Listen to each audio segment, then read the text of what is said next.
Live from our 7 Tasmania studios, your nightly news with Kim Miller begins now.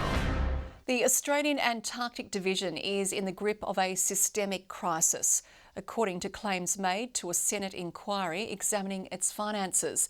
Division leaders have hit back, refuting allegations the prestigious scientific body is being crippled by multi-million-dollar cost cuts. A career dedicated to science tossed overboard due to stress. One scientist said she'd left the Antarctic Division on the advice of her dentist because she's ground her teeth so hard she's cracked 4 of her molars in her mouth. The harrowing story highlighted on day 2 of a Senate inquiry investigating the Australian Antarctic Division's financial management. Opposing sides of politics working as a team to scrutinise the government agency instead of each other. When scientists have spent years planning expeditions and they can't suddenly access the Antarctic, of course it's going to lead to a lot of frustration. The Antarctic Division isn't just acronyms and buildings, it's people who have families, careers that we want to support and ensure that change is happening. Science projects paused and job security in jeopardy after a leaked email revealed the division needs to cut costs by $25 million, 16% of its annual operating budget. Lower funding availability this financial year compared to last financial year is simply because of termination of temporary measures that were there because the Nuina was out of service. With the Nuina coming into action, the former government had actually flagged that money would no longer be there. The division acknowledging it overspent by $42 million. There is money missing from the AAD's budget. There are 40 jobs that aren't being filled, permanent, ongoing jobs that aren't being filled. Those issues need to be fixed. Damning allegations also suggesting a culture of bullying and harassment within the division. We're trying to make this Antarctic division not only a place where people aspire to work, but people want to stay working there. The report is said to be tabled by the end of November. Brianna Boylan, 7 Tasmania News. Labor says a looming spike in Tasmanian energy bills is due to the Liberals being unable to cap power prices, despite making a promise back in 2021. The opposition claiming households will be forced to pay $500 more in their power bills than they were in June last year. What we're now seeing from TasNetworks is a plan to increase power bills by another almost $250 over the next 5 years, which is going to put even more pressure onto Tasmanian households and small businesses. We've turned our generation of energy into a commodity to sell in the market, and profit being the only motive of why we do things.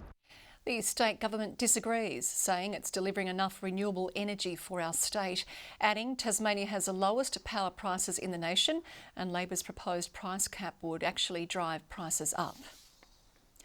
For the first time since 2016, Hobart is now the most affordable capital for renting a house or unit. That's according to Domain's latest rent report for the September quarter. Rents in the capital have held steady over the past 3 months, bucking rising national trends. While the median cost of renting a house in Hobart recorded its steepest annual decline in around a decade.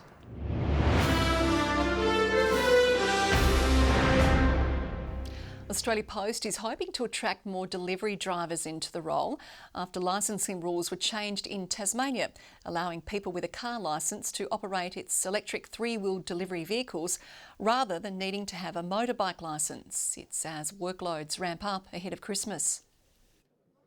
But we have over 550 people in our Tasmanian business, obviously playing an essential role. We are seeing 83% of all Tasmanians shop online, so an increase in our parcel business. The EVs can carry 100 parcels and 1,200 letters more sustainably. Summer has arrived early for local tourism operators, with seasonal routes back on the regular flight schedule. Strong passenger numbers are driving the return as demand for services booms these school holidays. The first plane load touching down, unaware they're marking the return of Virgin's direct service from Adelaide to Launceston. Oh, no, I didn't. Well, I'm thrilled. Foxley 1544.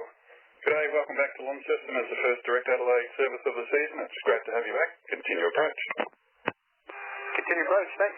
Great to be back. Velocity 1544. We have very, very good load factors already, and we're expecting a very, very high season. And obviously contribute to our visitor economy and see all the hidden gems that Northern Tasmania has to offer. The airline listening to customer demand, reinstating the flights earlier than usual. They have seen popularity of the routes improve, so there's greater awareness and greater demand. In a major boost for Northern Tasmania's tourism sector, direct flights to Perth are back on Monday, with 2 additions to Launceston Airport's flight schedule, adding an additional 70,000 seats. That'll bring wonderful visitors to this region over this coming summer, and of course looking forward to the Perth flight touching down. So the knock-on effect for tourism operators and for the economy is very important. The extra passenger load a timely boost as operators embrace the school holiday chaos. We had a bumper weekend of around 5,000 passengers per day coming through the airport. So we're very, very pleased with the way that the numbers are growing. Another sign the region is bouncing back post-COVID, with tourism numbers across the board returning to pre-pandemic levels. Tourism operators are really getting ready for the upcoming tourism season, but the beauty is that people are staying longer and spending more. Giving Tassie the tick of approval. Seeing everything where I grew up and very nostalgic. It's friendly, it's beautiful, it's spacious. Victoria Easto, 7 Tasmania News. A pop-up fashion sale with a cause is underway at West Point Casino, with hundreds of second-hand blazers, tops and skirts all on offer. The group behind the scenes, Dress for Success, is hoping to raise $10,000 to support women in need of job or education support. These events have now proved to be extremely popular, with local Tasmanian women coming along and filling up their wardrobes and giving back to charity in the meantime. A second Fashion Frenzy sale is happening on Saturday for those looking to be involved. The Hobart leg of the Legacy Centenary Torch Relay wrapped up today in Lindisfarne following an event at Anglesey Barracks this morning. Participants walked 11 kilometres through the city carrying the lit torch, raising it in recognition of the families of Australian servicemen and women. We still across Australia we have over 40,000 beneficiaries we support. 1,000 children and 1,200 people with disabilities. The next stop for the torch is Melbourne next week. Donations can be made on the Legacy website. Tasmania's top hospitality venues have been crowned at this year's Awards for Excellence. It was the THA's largest celebration yet, with more than 700 representatives there. Around 40 accolades were dished out, including Restaurant of the Year, which went to newcomer Odgie. Meanwhile, Launceston's Plough Inn took home a trio of trophies, including Best Hotel. Sapphire and the Tasman took out the 2 major accommodation awards with no surprise because they're both fantastic venues. So them and a raft of other winners around the state, it really just highlighted to everyone, I think, the quality of hospitality venues we've got around the state. The winners will represent Tasmania at Nationals in Adelaide next month.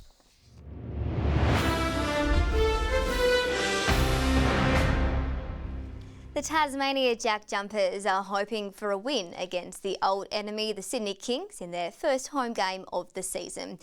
The side holding a last-minute training at MyState Bank Arena today. The Jackies hoping to bounce back after a narrow loss against the Perth Wildcats. The things we needed to fix were just self-inflicted errors, sloppy turnovers leading to, they had a lot of points off our errors and they're easily fixed. That a little bit, but Sydney, they're fast and our D-Trans are going to have to be on point or we're going to find ourselves, chasing a really, really big score. Play gets underway at 7:30 tomorrow night. Tasmania has started its Sheffield Shield campaign on a high note, winning the first match of the season. A South Australia batting collapse, seeing the Redbacks openers out for a single digits, helping the Tigers hold off with ease. Nathan McSweeney looked to turn SA's second innings around, but was caught by Matthew Wade before he could notch up a half-century. Outside edge, caught behind, wicket to Tasmania there, too short of his 50, McSweeney. The Redbacks all out for 157. The Tigers then comfortably clawing through in reply, claiming the victory by 7 wickets. Good evening. Hobart and Devonport 17 today. Launceston the state's high with 18, right on the October average, and Burnie 16. St Helens atop of 17, Bushy Park 16, Lowhead, Friendly Beaches and Flinders Island all 15, Grove and King Island 14 and Strawn 13 today. Extensive cloud over the state today, but it was a bit of a raffle with bursts of sunshine and clear skies, then cloud and cool breezes. Bit of everything. Lots of cloud over the southeast of the mainland as well. The top end found scattered cloud and patchy cloud was seen over parts of the coast of Queensland, New South Wales and WA. Tomorrow, a very large high over the bight extends over most of Australia. A trough runs along the west and north of the nation.